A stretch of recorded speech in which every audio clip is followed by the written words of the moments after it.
So we just hit that shot there. Let's take a look and see what's going on in the swing.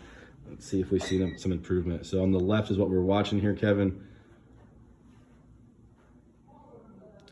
So we see the club going back.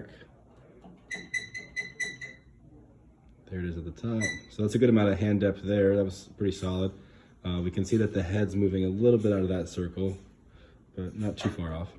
Let's keep going.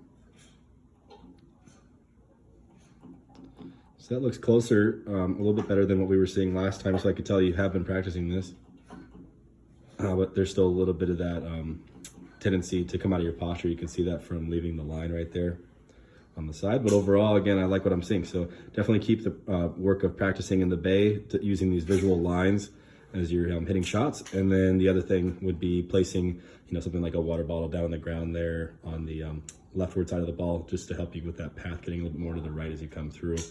And then check yourself using the video to see if your rear is coming off that line. So keep it up.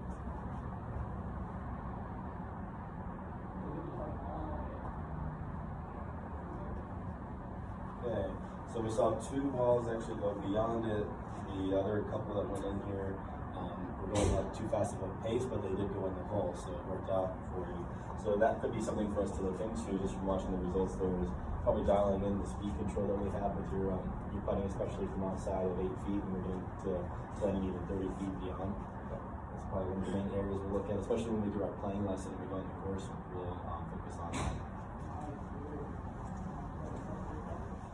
All right, Kevin, so this was after our drill. You can see I'm holding the noodle and the drill on the right, so that was the after swing. On the left is the before, your first swing from the day.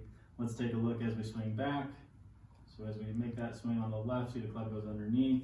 And this is really the main thing we were working on just a second ago with this noodle, is look how the hand path again is getting very outward, or steep, if you will. If we go on the left, let's watch what happens and see if we see a visual change. So let's get you going into the takeaway. So there's the takeaway. Club does a little bit, much better job of staying closer to the hands there. Very nice job. Get you into the top there. And then as we come down, here's that key motion right there. Look at that. Where's that hand coming from? Right down the line. Still a little outside, but overall, I'm a big fan of that one, much more. And that's why you saw that ball fly go almost dead straight. Thing was on a rope. Whereas this one on the left, you had to make some definite compensations. You can see a big change in, if you go back just a little bit. So let's draw a circle by your rear. Notice how small of a circle I can put in there, whereas here I can put a much larger circle in there. So you had to move a lot more on the left than you did on the right. So less moving parts means a simpler golf swing.